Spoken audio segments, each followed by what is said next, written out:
안녕하십니까, 노선호입니다. 9월 2일 목요일 저녁입니다. 미국 시장부터 살펴보도록 하겠습니다. 오늘 새벽 마감된 미국 시장은 혼조 마감했습니다. 민간 고용지표 부진 속에서 다우지수가 하락을 했는데요. 다우지수 0.14% 정도 하락을 하면서 낙폭은 크지 않았지만 최근에 보면 다우지수가 좀 상대적으로 약세를 보이고 있다는 게 눈에 띄는 모습입니다. 나스닥 지수는 0.3% 정도 상승을 했고요. S&P 500 지수는 0.03% 정도 소폭 상승을 했습니다. 그래서 미국 시장 혼조 마감을 했고, 그런 가운데서 이제 고용 지표가 좀 상당히 부진했어요. 8월 ADP 민간 고용이 37만 건 정도 기록을 하면서 시장 예상치 61만 건을 크게 하회하는 모습을 보였습니다. 그리고 ISM 제조업 지수는요, 59.9를 기록하면서 예상치 58.6을 조금 상회하는 양호한 모습을 보였습니다. 그래서 고용지표는 안 좋았지만 제조업지표는 좋았다. 이렇게 이제 미국 시장 경제지표들은 볼 수 있겠고요. 그렇기 때문에 미국 시장 큰 흐름 없이 혼조 마감을 했다. 이렇게 볼 수 있겠습니다. 근데 이제 여기서 중요한 건요. 금요일에 발표될 미국의 고용보고서가 중요하다. 이렇게 볼 수 있겠고요. 오늘 국내 주시장 조정을 받았지만 아무래도 이제 민간 고용이 부진했기 때문에 좀 고용지표 악화에 대한 좀 그런 우려감이 먼저 좀 반영되지 않나 그런 생각이 듭니다. 국내적으로 이슈를 살펴보면요. 국내는 지금 좀 물가 상승에 대한 우려가 또 증시에 부담으로 작용을 하고 있어요. 그래서 오늘 통계청에서 8월 소비자 물가 발표를 했는데요. 8월 소비자 물가 지수가 전년 동월 대비 2.6% 정도 상승을 하면서 5개월 연속 물가가 2%대를 상승을 하고 있습니다. 계속적으로 지금 수요가 좀 늘어나고 있고요. 국내 경기는 코로나에도 불구하고 회복 국면이다 보니까 수요가 늘어나고 있습니다. 그리고 농축수산물 가격, 요즘에 정말 장바구니 물가가 장난이 아니잖아요. 그리고 또 거기다가 국제유가까지 상승을 하면서 국내 물가가 계속 상승하고 있는 부분이 좀 오늘 증시에 부담으로써 작용을 했다. 이렇게 설명을 드릴 수가 있겠고, 이제 또 추석을 앞두고 있기 때문에 9월 물가까지도 좀 상승을 할지, 그렇다면 이제 다음 달에 또 물가 지표가 발표될 때는 더 좀 불안한 그런 모습들이 나타날 수도 있지 않을까, 그런 생각도 가져봅니다.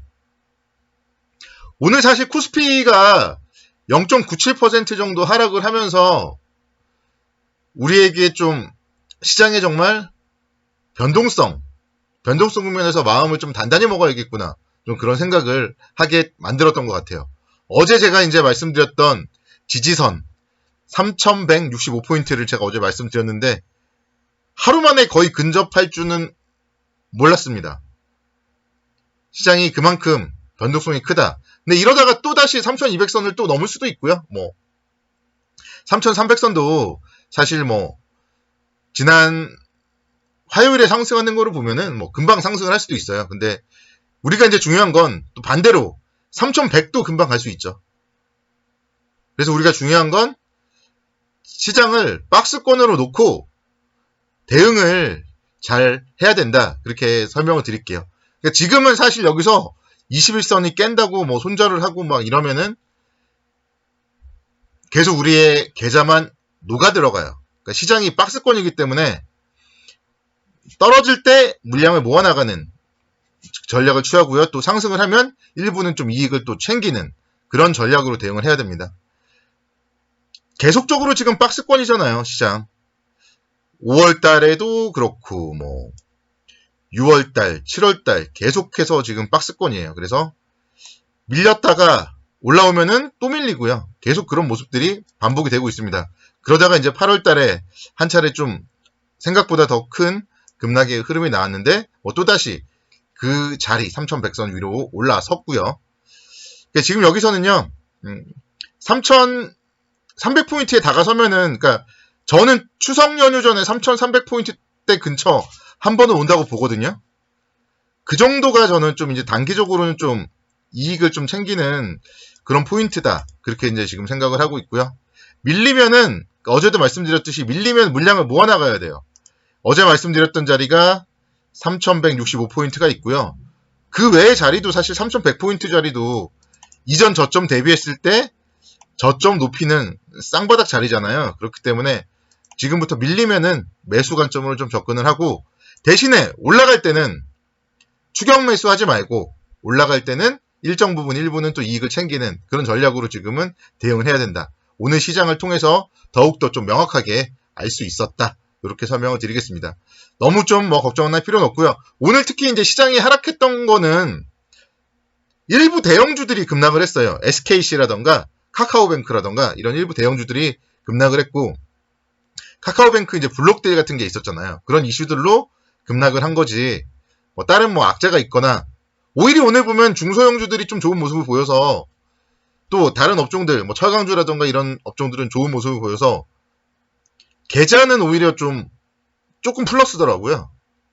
그래서 오늘은 사실 시장 하락보다는 그래도 좀 선방했던 하루였다. 이렇게 이제 말씀을 드릴 수 있겠고요. 박스권 움직임 염두하자. 다시 한번 강조드립니다. 종목 쪽, 업종 쪽으로 보면 오늘 이제 철강주들이 상당히 좋았어요. 그래서 8월 수출액, 철강 쪽도 상당히 많이 증가했더라고요. 어제는 제가 반도체만 코멘트를 해드렸었는데요.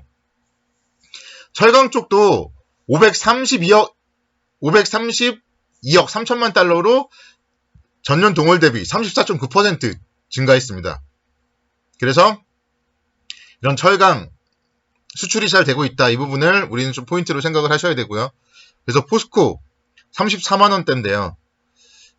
충분히 다시 한번 37만원대 더 욕심을 부린다면 40만원대까지 상승을 할 수가 있습니다. 외국인들이 계속 모아나가잖아요. 포스코. 이런 점들 긍정적으로 살펴보시면 좋을 것 같고요. 현대제철도 마찬가지겠죠. 현대제철 5만원대 지금 잘 안착하고 있습니다. 오늘 장중에 51,900원대까지 상승을 했다가 윗골이 있는데요. 61선, 121선의 좀 저항, 어떻게 보면 한 번에 뚫기보다는 좀 다시 한번 5만원대 지지 테스트를 한 이후에 재차 뚫을 수 있지 않을까. 그렇게 된다면은 역시 마찬가지로 55,000원 선, 그리고 6만원 선, 예전에 이제 63,000원대까지 갔기 때문에 충분히 상승 여력이 있다. 그렇게 말씀을 드리겠습니다. 그래서 철강주 지금 계속적으로 관심 있게 지켜보셔야 된다. 이렇게 말씀드리겠고요. 어제 제가 한화를 말씀드렸잖아요. 한화는 기술적으로 살짜리다. 며칠 동안에 중심 라인에서, 장대 양봉의 중심 라인에서 잘 버텼기 때문에 살짜리다. 그렇게 설명을 드렸었는데 오늘 상당히 좋은 모습을 보였어요. 0.44% 상승에서 7% 상승까지. 말로는 쉽지만 실제로는 어렵겠지만 데이트레이딩도 가능했던 종목이 오늘의 한화예요. 그래서 어제 제가 또 좋은 종목을 설명을 잘해줬다. 말씀을 드릴 수 있겠고요. 한화 같은 경우도 지금 최근에 보면 증권사에 계속적으로 호평을 받고 있어요. 자회사들 주가도 상당히 양호하고, 또 새로운 사업 등을 워낙 많이 하다 보니까 암모니아, 수소 이런 신사업까지도 지금 영위를 하다 보니까 상당히 좀 기대가 되는 기업이다. 이렇게 말씀드릴 수가 있겠습니다. 이제 아무래도 오늘 전고점이 좀 부담스러웠죠. 37,600원대 전고점이 부담스러웠기 때문에 37,000원대에서는 또 윗골이 크게 달았고, 또 시장 영향도 받았지만 충분히 향후에도 조정을 받으면요. 정말 혹시나 다시 또 33,000원, 34,000원 이 정도가 온다면은 여러분들 포트폴리오에 편입을 해서 4만원까지 보셔도 되는 기업이 아닌가, 다시 한번 한화 강조드리겠고요. 오늘은 좀 새로운 종목 하치라는 기업을 한번 좀 말씀을 드려보겠습니다. 하치라는 기업은요, 국내에서 주방 가전 분야, 레인지 후드 분야에서 상당히 좀 강점을 가지고 있는 기업입니다. 그래서 이제 최근에 이런 건설주들의 상승과 우리는 밀접하게 생각을 하셔야 돼요. 아파트가 지어지면은 레인지 후드가 다 들어가게 돼 있고요. 거기에 대부분은 하측에 들어갑니다. 그렇기 때문에 그 수요, 그 실적 상당히 어마어마하다. 이렇게 설명을 드릴 수가 있겠고, 그렇기 때문에 6월 달에는 15,000원대까지 상승을 했던 그런 기업이기 때문에 역시 이런 기업들도 밀린다면은 이제부터 21선까지는 좀 매수 관점으로 접근을 하자. 이렇게 설명을 드리도록 하겠습니다. 오늘도 수고 많으셨고요. 내일도 금요일 선고 투자를 기원하겠습니다.